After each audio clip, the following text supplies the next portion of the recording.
Hey guys, welcome back to another episode of GotGameTesters, and today's game is Eternal Dynasty.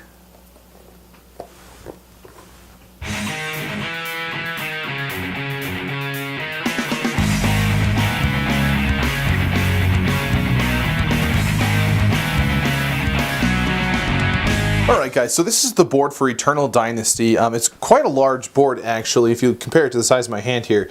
So what we've got is just your basic point track going around here, and whoever has the most points wins.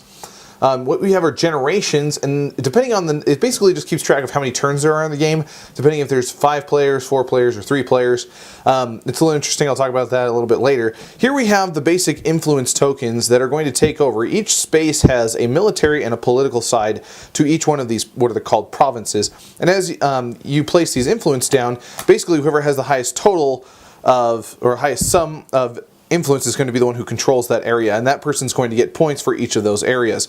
So it could be, it's like scoring for 2 different sides.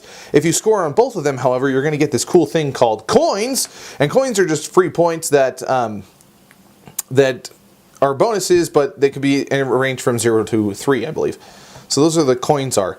They have a lot of instructions here on how to score on the side, and they just have this kind of randomizer for provinces whenever you roll dice, and I'll explain that in just a second. Okay, so there's a lot of components to this. The first one is a large deck of cards called the Dynasty cards. All of them say Eternal Dynasty on the back, but then we have Dynasty cards, and there's 3 different types. There's plot cards, and these guys hurt others and help you at the same time.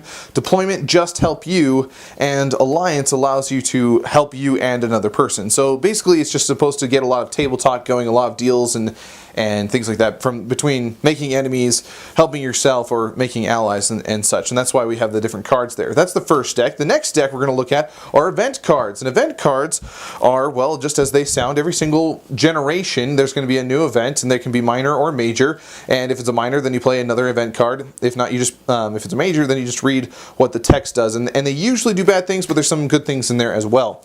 The next cards are vote cards. Now these vote cards, I'm going to have to say that the art is all of the exact same picture. I don't know if that's just kind of a staple or if it's truly going to be like this, but something to comment about, it's just a woman in bosoms. We don't understand why there are bosoms. I'll get talking about that later, I guess. But vote cards are these cool things that people have throughout the game, and you can vote on some sort of event to happen.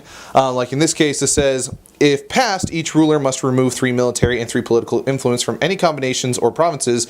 Any ruler who votes aye, and there are a few cards here, we have aye and nay as well, to vote on whether or not you want to pass the thing, and it says all that vote aye only needs to remove 2 military and 2 political influence. So these voting cards are very interesting because they want you to go in one direction, or they'll give you a bonus for voting for or voting against certain cards. So the voting is kind of an interesting thing. We'll talk about that later as well. The last one, and we're going to have to back up here just a tiny bit because these cards are huge. Okay, we have what are known as the ruler cards, and there are a bunch of these different rulers here. They are so neat, I think. They're really large, and the print's very nice. The art is fantastic. And they have these different abilities where basically you can get bonus influence in military or bonus in political, and how many cards you can have. So remember back to the Dynasty deck, well, you can only have as many cards as your ruler will allow, but everyone will draw 6 and pick from that pile every generation. And every time a generation changes, then you're going to get a new ruler, and that's about it. You're going to have a new special ability that you can get each time, and they'll have a new home province of which to start putting influence down. And that's it. You're going to get a new ruler with special abilities. You're going to play these Dynasty cards to help and hurt other people. You're going to vote for really cool things using aye and nay cards, and you're going to place down as much influence as you possibly can on the board over here, and whoever has the most influence in an area will get the most points, and the most points will be the winner of the game. Okay guys, so let's talk about Eternal Dynasty for a second. First of all, this game is at least 90 minutes, okay? With 3 players who all know what they're doing and make quick decisions, we're talking 60 minutes, okay? But once you're talking 5 players at that point, even if they aren't huge APs, okay, just the average guy, you're looking at 2.5 hours at this point. The game is definitely an area control game that it's got a cool mechanic. I like how simple the options are. You can play a card, or you simply put down influence tokens, and that's it on your turn. So it's pretty straightforward for an area control Euro-ish type of game. I do think that the length, however, is a smidgen too long. Theme, however, I'm not going to say it's original, but I really like the idea that it goes over generations. Now, I don't know if it's the first of its kind, probably not, but I do like the theme that our rulers are going to change. So as far as theme is concerned, I'm going to have to give it an A, a solid A, simply for getting it on the market. Feels like I'm, really trying to take control of ancient China.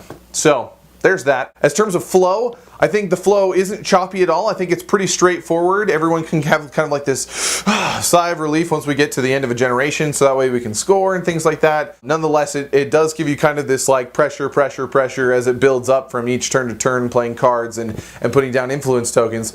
But let's talk about those vote cards for a second. Why the heck do we have to have like slave woman in a bra? I don't know if it's just me. No, it's definitely not me, because I've seen this all over the internet too. Let me just put it out there for all you designers who think it's a good idea to show off half naked or like 90% naked women. Okay? Stop it. Stop it. Stop it.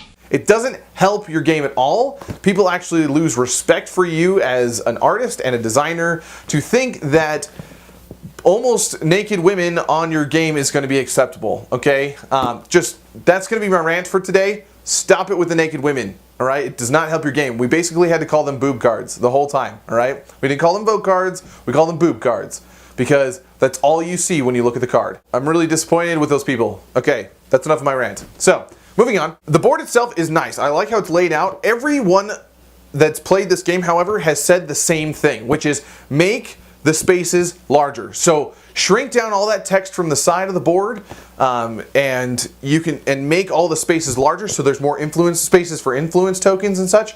I really hope they turn them into cubes and not, or some sort of like easier to pick up piece than just those tokens. Now, obviously with cardboard as opposed to like the paper kind that I'm using right now for the prototype, it'll be easier to pick up, but still, I feel like it gets really messy by the end of the board and no one has any idea who's really winning. But if you can see some like physical wooden cubes or something like that, something cheap to put on those spaces, that would be great. So as far as, the artwork is concerned, I really, okay, besides the bosoms, the artwork is fantastic, especially on those ruler cards. I really like the art on that. The gameplay itself is great, so that's fine. The amount of time, like I said, I would say it's a bit too long for my tastes, but that doesn't mean that there aren't gamers or Eurogamers out there who don't like a heavy game. But for the amount of time it takes, I'm not really a huge fan. If they could keep it down to about 3 generations, no matter how many players there are, if they kept it down to 3 generations, it would be solid, perfect, ready to go. So fun factor is definitely going to get, I'm going to say an A- on this one, only because it drags out too long that it actually kills the fun of it. But there isn't a person out there who doesn't go, you know what, I would have tried this a little bit differently next time, or I would have used a bit more vote cards, or I would have tried to make a better alliance. So there's a lot to be said. There's a lot of wheeling and dealing on the table. For a Euro game, I really haven't experienced that a whole lot. So this one is definitely going to get you to, it at least entices you to get some voting and some alliances going and so on and so forth. At least for the copy of my game, the rules were a bit difficult. I mean, really hard to go through. So just a note to the designer out there and all you other future designers, be sure to send the rules over and over to several different people. It's totally forgivable because writing rules is an art form, so it's totally forgivable. Just go out there, and especially you new designers out there, be sure to have your rules checked more often than the actual game itself. I strongly believe that if you can get the rules right, the gameplay and the playtest will be a lot easier. So overall, I believe that this is GotGame. I mean, it's a solid game. By the time you see this, it'll be up on Kickstarter, so you really need to check it out and see what kind of stretch goals and other pledges that they have going, because honestly, it's a great game. I love how it's so simple in the sense that you can choose either to place influence tokens or play a card, and those are your 2 options on your turn. They have a variant in there that you can basically just reduce the number of turns, and I highly suggest that if you don't want a really long game. And you can easily do that without changing the feel of the game at all. And I really love what they've done to Eternal Dynasty. Thanks for watching another episode of GotGameTesters. I know we're pretty sporadic, but we're going to get you more shows, I promise. We hope that you subscribe. Please subscribe below. Leave us a comment. Great to have you with us. We hope to see you next time on another episode of GotGameTesters.